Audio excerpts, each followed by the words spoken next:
one nation, under God, indivisible, with liberty and justice for all.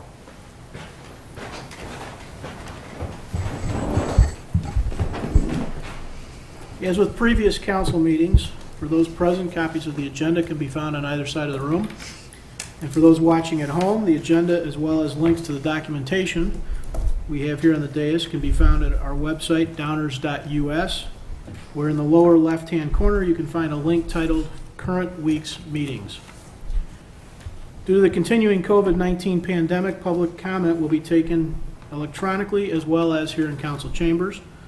To submit a question or comment electronically, you can visit the same This Week's Meetings webpage and click on the green Submit Public Comment link anytime during the meeting. Megan, would you please call the roll? Commissioner Jose? Here. Commissioner Earl? Here. Commissioner Wallace? Here. Commissioner Sadowski-Fugit? Here. Commissioner Colavini? Here. Commissioner Gray? Mayor Barnett? Here. Thank you, Megan. Commissioner Gray is not with us this evening, but we wish he and his wife Akua a very happy anniversary. That takes us to item 3 on our agenda, minutes of previous council meetings. Mayor, I move that the council adopt the minutes as presented. Second. Any council comments or questions? All those in favor say aye. Aye. Opposed? Carries unanimously. Thank you. Item 4 on our agenda tonight, we've juggled things just a bit, and this is the mayor's report portion of the meeting. We've moved it up to accommodate some appointments to our boards and commissions. This process is always a little more difficult than one might wish, frankly, because with all the folks that are interested in serving our community, it's hard to find room. And with this body's varying workload and priorities, some of our boards and commissions are less active than others. But as always, I appreciate the council colleagues' assistance in this endeavor. It's tough to do on your own. So with that, there is a resolution this evening. Megan, could you read that? A resolution appointing and reappointing members to village boards and commissions. Whereas Mayor Barnett has made the following appointments to village boards and commissions. Now therefore, be it resolved that the Village Council of the Village of Downers Grove does hereby confirm the following appointments. Architectural Design Review Board. Appoint Amy Gasson as chair to a 3-year term expiring August 31, 2023. Board of Fire and Police Commissioners. Reappoint Bradley Bloom to a 3-year term expiring August 31, 2023. Reappoint Tom Bondi as chair to a 3-year term expiring August 31, 2023. Community Events Commission. Appoint Nicole Sidolowski as chair to a 3-year term expiring August 31, 2023.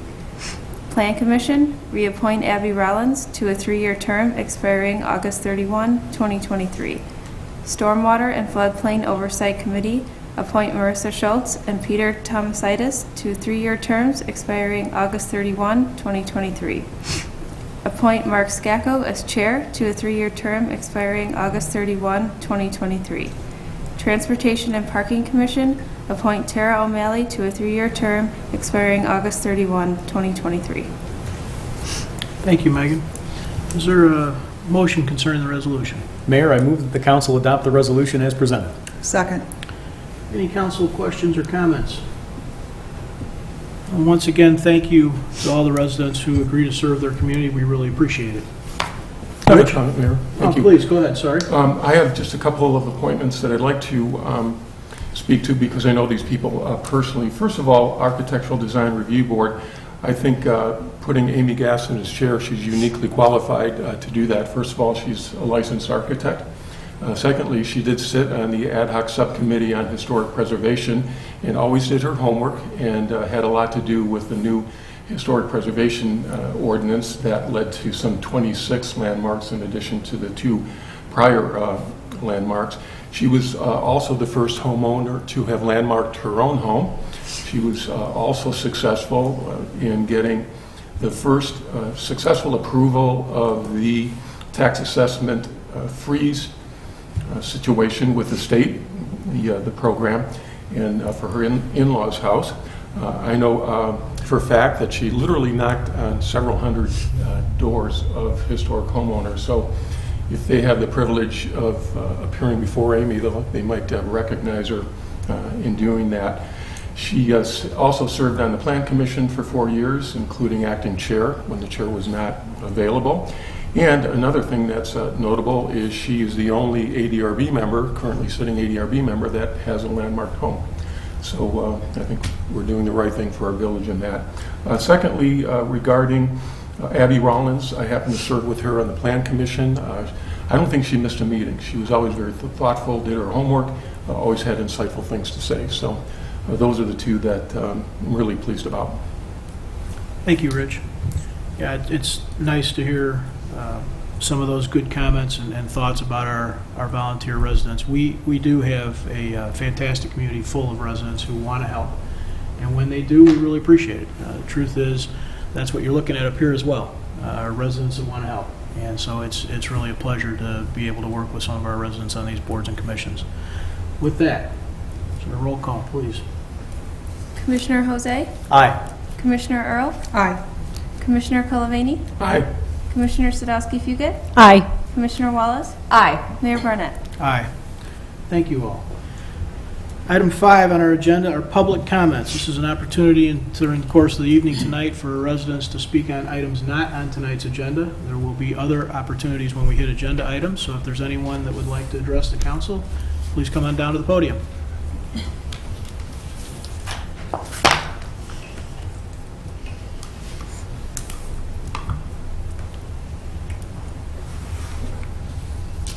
I trust you can imagine what I'm here to speak about.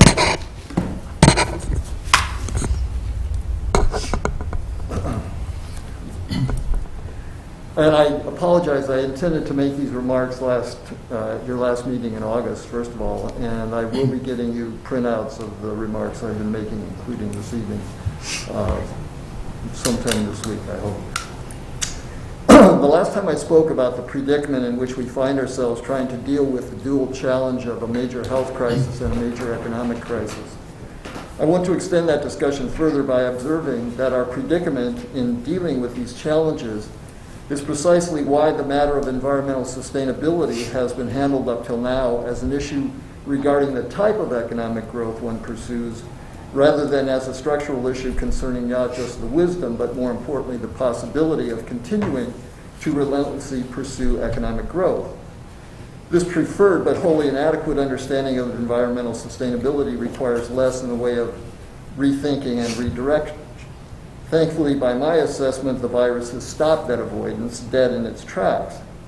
While conventional economic thinking sees this novel coronavirus as an exogenous blow to our economy, it is no more exogenous to our economic activity than is increasing pollution, rising sea levels, or the depletion of forests, topsoil, and crude oil. Thus, as we are witnessing, this virus has hastened the historical moment when we humans can no longer put off re-examining our way of life and asking how we proceed from here. That's why so many observers believe this time feels different.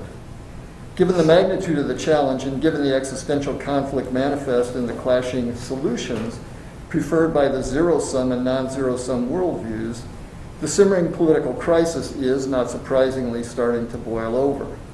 Serious observers ponder possibilities previously as unthinkable as the pandemic, whether the pandemic will worsen as government officials, no matter the country, hide its extent in order to keep themselves in power, whether the U.S. can successfully hold a presidential election in November and peacefully transfer power to a new administration should the results call for it, and so on, as I see some commissioners are getting anxious for me to continue on these larger issues.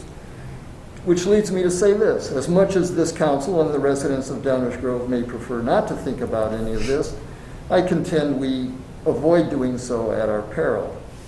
The central focus of our reexamination must be the fact that our way of life is not environmentally sustainable. It should include specific questions such as, is capitalism compatible with living environmentally sustainably? Can capitalism operate effectively in a society bereft of racism and other forms of social exploitation? Can democracy and government function effectively in a society riven by racism and other forms of exploitation? Is living environmentally sustainably possible in a society permeated by and reliant on exploitation? If these questions seem too broad or abstract at the level of the village, I hope the following ones will feel more concrete and pertinent. And I have a whole list in the stuff that I'll be giving you, but I'll just mention one here. Unless one can prove there are no environmental limits to economic growth, how does one address the state's and the nation's many social problems if more well-to-do communities like Downers Grove, relative to poorer parts of Illinois, and the U.S., relative to poorer parts of the world, refuse, as a matter of both private choice and public policy, to constrain economic consumption as a long-term objective? Unfortunately, thus far, relatively few people recognize or are willing to examine the full ramifications of what living environmentally sustainably means and ask questions such as these. Sad to say, I have yet to see any indication the council and village staff recognize the need to address their inadequate understanding of the issue and the need to undertake even more dramatic reassessment than the virus is forcing on you in the near term in trying to figure out how to pay expenses when tax revenue is falling. I applaud the council's support for a public forum in which the community can discuss policing and race within the village. I ask, however, what keeps you from supporting the equally urgently needed discussion of the even greater challenge of how to deal with the village's environmentally unsustainable way of life. We are seeing the consequences of the U.S. in various levels of government not preparing for a pandemic. Do you imagine not preparing for other consequences of our unsustainable way of living will be any less traumatic or result somehow magically in better outcomes? How much longer does this council and this village delay before we take seriously the goal of environmental sustainability? Much as the residents might prefer to think otherwise, the village is not an oasis or a fortress or an island. The village is not economically self-sufficient, so whatever financial wherewithal you or we believe we have at the moment is irrelevant in the long run, so long as we do little more than pay lip service to environmental sustainability. Are you waiting for matters to get worse before you act? How much worse? Are you waiting for others to take the lead? Which others? What do you expect to gain with regard to the decisions you need to make and actions you need to take by following others' lead? To repeat what I've said before, if you cannot prove to yourself and others you are living environmentally sustainably, it is safe to presume you are not. And as this pandemic should drive home, it is folly in such circumstances to believe that ignorance is bliss, that time is on your side, and that it's not your job but somebody else's job to take care of it. Thank you. Thank you, David. As you know, we don't see even process eye to eye here. I will look forward to those written comments. It's awfully hard for us to do much with things that are so ambiguous. There's very little to argue with, but there are a big gap between general consensus on the severity and seriousness of the both economic and environmental interactions and their path and actions that this council or this village government would take. Some you sort of alluded to, others we certainly aren't going to deal with. This village is not going to choose to opt out of capitalism. We don't control an awful lot of the elements that were spoken to. So I'll look forward to getting that. I assure you, as with any other correspondence with this council, you'll get some response from one or more of us. But I appreciate you at least attempting to wind it down to something village-focused at the end. Any other council comments or questions? Okay, any other questions from the audience or comments? Seeing none, we will move on. Takes us to item 6 on our agenda tonight. That's the consent agenda. Is there a motion concerning the consent agenda? Mayor, I move that the council adopt the consent agenda as presented. Second. Any questions or comments? All those in favor say aye. Aye. Opposed? Carries unanimously. Thank you. We do not have an active agenda item tonight. That takes us to item 8 on our agenda, first reading. We have 2 issues for this evening. Dave, over to you. Thank you, Mayor Barnett. The first item is consideration of an ordinance authorizing a special use at 250 Ogden Avenue. Here to present background information on this petition is our Community Development Director, Stan Popovich. Thank you, Manager Fieldman. Good evening, Mayor and Council. As Manager Fieldman noted, tonight's item is a special use at 250 Ogden Avenue. 250 Ogden Avenue is on the east side of Ogden Avenue at the northeast corner of Florence and Ogden Avenues, outlined here in blue. So it's at the northeast corner there. The proposal is to use the existing building and place a high-end personal vehicle repair and maintenance shop into the building here. The proposal is to use the existing building that's on site there It currently consists of 2 service bays, a small office, restrooms, and a waiting area as well. The shop will be operating exclusively indoors and by appointment only. The site will include 2 parking spaces, a trash enclosure, and then additional landscaping along the east, north, and west property lines, in addition to a new screening fence that will be placed along the north property line adjacent to the residential property to the north there. With the comprehensive plan, it identifies the site as corridor commercial, which is supposed to provide a range of retail and services both to the nearby community and the region as well. The Plan Commission at their August 3rd meeting found that the standards for approval for a special use were met and recommended approval. If there's any questions I can answer for you at this time, I'd be happy to do that. Thanks, Dan. You're welcome. Council questions? No Go ahead, que- Marge, Yeah, please. no questions, but just thanks to everyone who brought this forward. This has been vacant far too long, and I'm delighted to see something going in. Any audience questions about this agenda item? Okay, let's keep moving forward. Before we move on to the next item, I just want to thank Perillo, Bentley, and Lamborghini for their continued investment in our community. Certainly, you can see that their investment has not only beautified Ogden Avenue, but it drives village revenues. Mr. Murad, thank you. Please pass it on to everybody at Perillo. Thank you very much. Next item is consideration of a stormwater project, and here to present information on this item is our Public Works Director, Andy Sikich. Long pause there to get the long walks. Thank you, Dave. Unlike my colleague, I'm not smart enough to sit on the right side of the room. So the contract before you tonight is with A-Lamp Concrete Contractors in the amount of $604,969.60.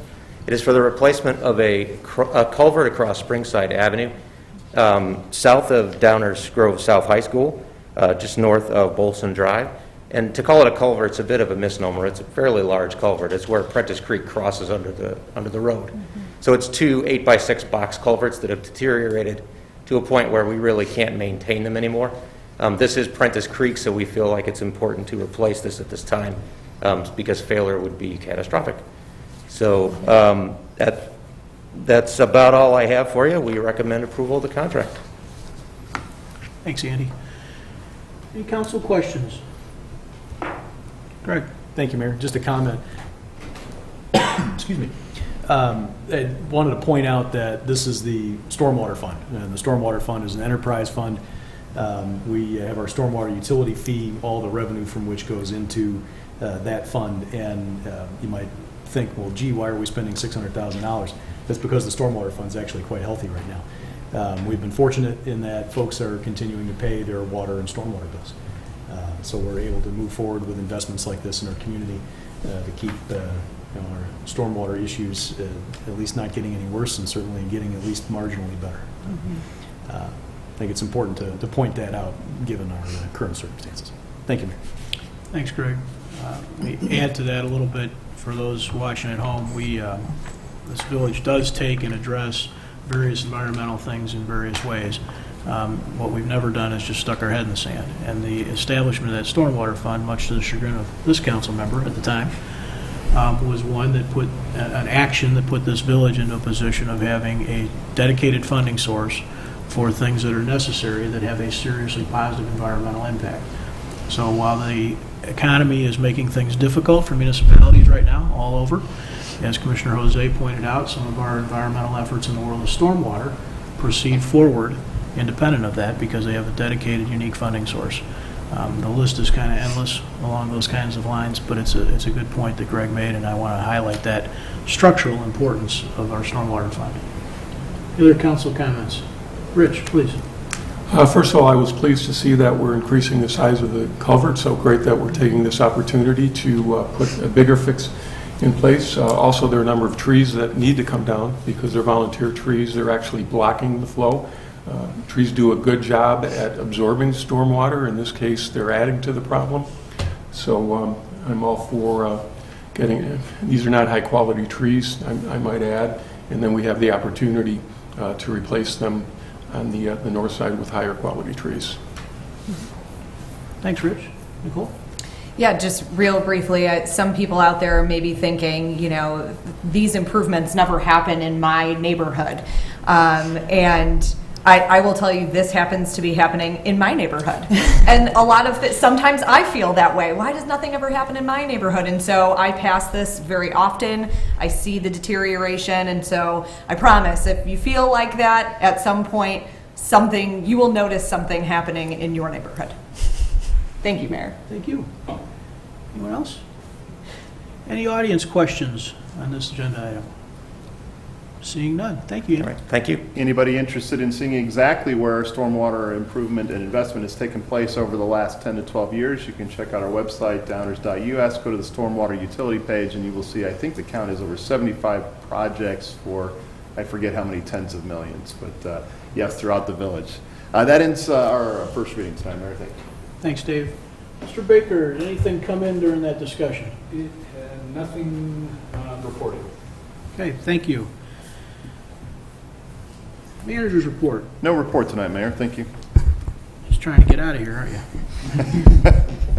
Attorney's report.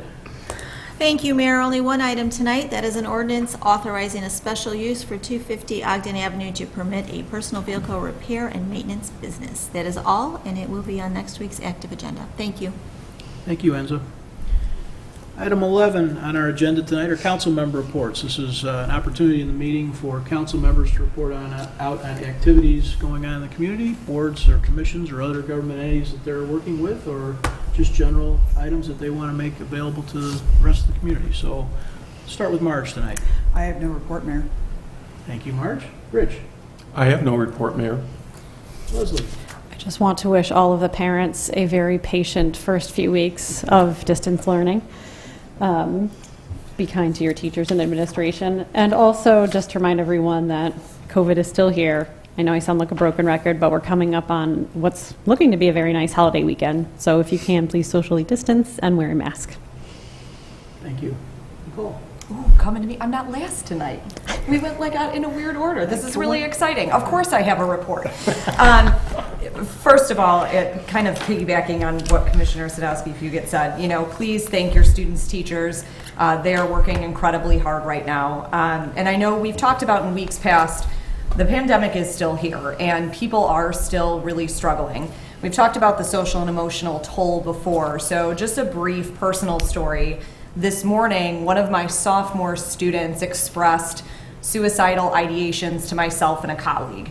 And I will tell you that dealing with that in a remote learning setting is incredibly challenging, and everything has to be done very quickly. So please continue to check on your own children, people in your neighborhood. This is affecting people young and old. So please make sure to check on people around you and ask them how they're doing. Sometimes the people that seem like they're doing totally fine are the people that actually need to be asked how they're doing. So please don't forget to reach out and continue caring about each other and being kind and asking those important questions. To kind of piggyback off that, our Downers Grove area fish food pantry has been incredibly vital in helping our community members who are struggling right now. And there are a few items that they are in really great need of. They're always accepting donations, but these are some of the items that they really, really need right now. Paper towels, Kleenex, toilet paper, flour, sugar, body wash for men and women, laundry detergent, hand soap, a liquid hand soap, dish soap, canned goods, and any gift cards to Jewel or local restaurants. So if you're out and about and you pick up some of those extras, it'd be really great for you to drop it off with them. Those are some of their high need items right now. That's all, Mayor. Thank you. Thank you, Nicole. Important stuff. Thank you. Craig. I have no report, Mayor. Thank you. Fantastic. With that, we would take one last look at Mr. Baker to see if anything's come in from the electronic ether. No, sir. All right, we would normally be adjourning, but we have a executive session planned this evening, so is there a motion to take us there? Mayor, I move that the council convene into closed session pursuant to Section 2C2 of the Illinois Open Meetings Act to consider collective negotiating matters between the village and its employees or their representatives. Second. All those in favor say aye. Aye. Opposed? We are adjourned to executive session. Thank you all. Good night.